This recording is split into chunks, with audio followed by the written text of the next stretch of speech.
안녕하세요. 훈민정음을 활용한 영어 발음 표기의 고재윤입니다. 오늘은 박명수 씨가 진행하는 라디오 쇼가 있는데 그 라디오 쇼를 제가 듣다가 생각난 부분이 있어서 함께 이야기를 나눠보고자 합니다. 박명수 씨가 영어 실수담에 대한 이야기를 나누면서 나온 이야기인데 이 체크인, 이 발음이 치킨으로 들리더라는 이야기입니다.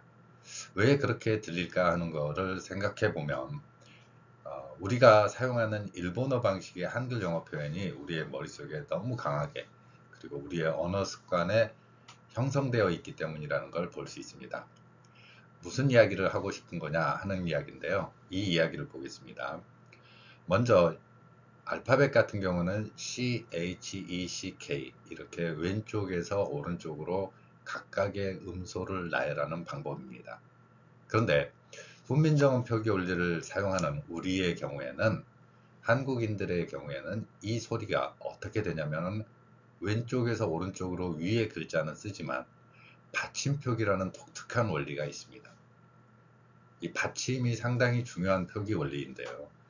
훈민정음 방식의 표기 원리에서는 이 받침표기가 굳이 이렇게 나타낼 필요가 있을까 했지만 세종대왕이 그 훈민정음 창조할 때 핵심으로 두었던 가치가 있습니다. 그 가치가 뭐냐면 호흡을 기준으로 소리 표기를 하겠다라는 겁니다. 그러니까 사람의 호흡이 어떻게 일어나는가, 그리고 그 소리가 이 공기 중에 퍼졌을 때 어떠한 기운으로 전파되는가, 그리고 그 기운이 어떤 힘을 받게 되는가 하는 건데, 여러분들이 숨을 들이마시고 내쉬는 그 상황에 소리가 나오고 들고 한다라는 것입니다. 그 소리의 호흡의 길이, 그리고 호흡의 끝마침까지의 일정한 패턴이 있는데 그걸 세종대왕은 바로 호흡의 표기로 나타낸 것이죠. 그래서 받침표기가 바로 호흡이 끝나는 부분, 호흡이 끝나는 부분입니다. 다만 영어에서는 이 받침표기가 우리말하고 다르게 호흡의 끝나는 부분에 약하게 소리가 나죠. 예를 들면 check 그러는 게 아니라 check, 끝에 약간의 호흡이 존재한다는 것이 바로 이제 우리말 표기와 영어 발음 표기의 차이점입니다. 자, 그러면 이렇게 표기되어 있을 때 이렇게 받침으로 표기를 하는 게 원칙이지만 훈민정음 표기 당시에 어떠한 그 문자 기호, 예를 들면 치읓이라든가 키읔 이런 걸 사용했지만 일제 강점기를 거치면서 우리의 언어 표현이 일본어 방식으로 많이 바뀝니다. 어떻게 바뀌느냐면 이 받침으로 되어 있어야 될 소리가 일본어 방식에 의하면 받침이 존재할 수가 없죠.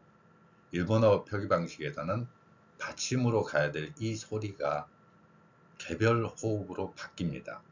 그러니까 이 소리가 이 소리보다는 체크라는 표기로, 즉 받침에 있어야 될 키읔이 일본어 방식으로 변질되면은 거기에 받침 대신에 모음 하나가 또 추가가 됩니다. 그래서 우리말에서는 옮겨지면서 으 소리를 넣었죠.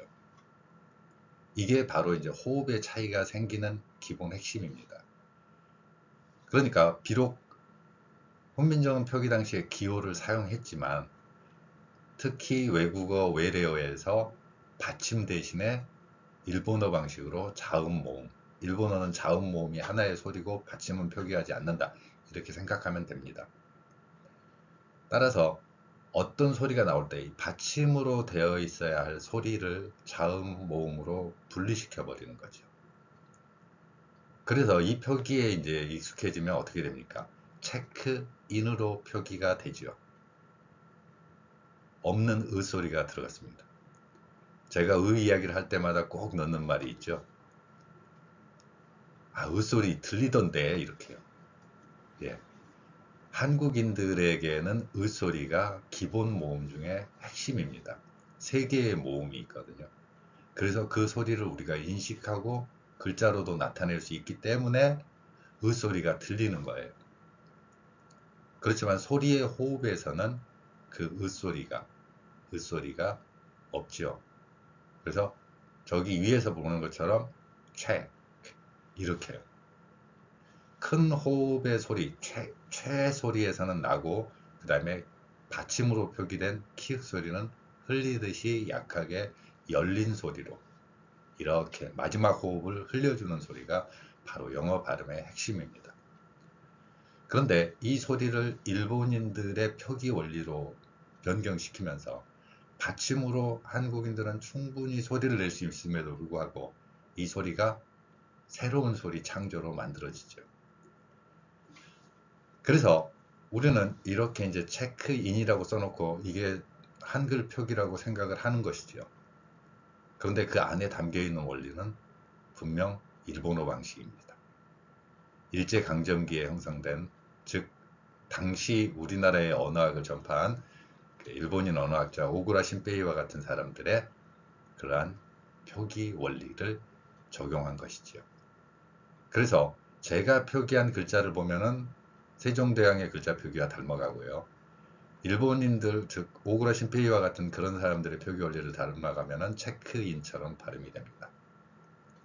그러면 이 단순해지는 표기가 돼버리니까 일본어처럼 우리의 발음이 일본인들과 비슷한 발음이 되는 이유가 되기도 하지요. 자, 그러면 이렇게 받침으로 표기되어 있는 소리는 어떻게 되느냐? 앞에 받침으로 키읔이 있었습니다. 근데 한국인들은 이 소리를 받침으로 되었을 때 뒤에 모음으로 연결될 때, 즉 인이라는 소리하고 연결될 때 어떻게 소리를 내게 됩니까? 받침이 드디어 흘리는 소리가 아니라 제 소리를 내기 시작하죠. 책, 여기에서 생략됐던 크의 약한 소리가 이제 제 역할을 하면서 뒤의 소리로 연결되는 것입니다. 이렇게 연결되는 소리, 즉 훈민정음 표기의 굉장히 뛰어난 원칙 중에 하나이기도 하지만 받침으로 비록 표기가 되어 있더라도 뒤에 모음을 만날 때 그 받침이 제 역할을 한다는 것입니다. 또 대표적인 사례가 바로 이 체킨. 그러면 체킨이 되겠죠. 그래서 체킨이라고 들으면은 여러분들이 치킨 소리로 들릴 수 있는 것입니다. 그래서 박명수 씨가 이야기한 것처럼 갑자기 치킨이 왜 나와? 이렇게 되는 거죠. 이게 잘못인 게 아니라 체크인이라고 했다면 분명히 알아먹었겠죠. 이 표현의 차이라는 거죠. 그래서 이 소리가 받침으로 되어 있지만 이 소리가 뒤에 호흡으로 연결될 때, 즉 한국인들이 흔히 생각할 때 그 글자가 하나의 호흡을 나타냈기 때문에 호흡으로 끊어버립니다. 그런데 놀라운 사실은 뒤에 소리하고 연결될 때 뒤에 모음과 받침을 연결한다는 거죠. 이 원칙을 여러분들은 이해를 하고 있어요. 그렇기 때문에 제가 저렇게 표기를 했더라도 여러분들 금방 저 글자를 읽을 수 있는 것입니다. 체킨 하지요. 체킨. 자, 그러면 이러한 표현이 실제로 그동안 일본어 방식의 한글 영어 표기, 체크인처럼 이렇게 표기되면서 여러분들이 소리하고 훈민정음하고 좀 안 맞는데, 이 표기 원리가 바로 일본어 방식이었기 때문에 그런 겁니다. 일본인들처럼 발음을 써놓고 기호는 훈민정음 창제 당시에 기호를 사용하고 있으니까 넘어갈 수밖에 없죠, 그냥. 그래서 이 표기 원리를 근본적으로 좀 바꿔주면 여러분들의 발음이나 언어 생활이 훨씬 더 풍부해질 수 있다는 것이죠. 일본어처럼 단순해지는 게 아니라 받침 표기 원리 중에 대표적인 거죠. 그러면 여러분들이 실생활에서는 어떻게 됩니까? 자, 뭐 호텔이나 아니면 뭐 휴양시설에 가가지고 체크인을 해야 되겠죠. 그럼 체크인 할 때 어떻게 됩니까? 나 체크인 할래요. 그러면 어떻게 됩니까? 해봐야 되겠죠. I'd like to check in. 이렇게 되는 거죠. 그러면 이 글자를 그대로 소리대로 한번 표기해 보겠습니다. I'd like to check in. 그럼 체크인이라는 소리가 들어가니까 체크인하고는 다른 소리가 보이죠. 가장 핵심적인 단어는 여기서 체크인이니까요. 그럼 체크인이라는 발음을 여러분들이 표현할 수 있다면 그 소리대로 의사전달을 할 수 있는 것입니다. 오늘은 체킨 혹은 치킨으로 들리는 이 소리를 통해서 여러분들의 훈민정음 발음 표기의 원리를 함께 나눠봤습니다. 감사합니다.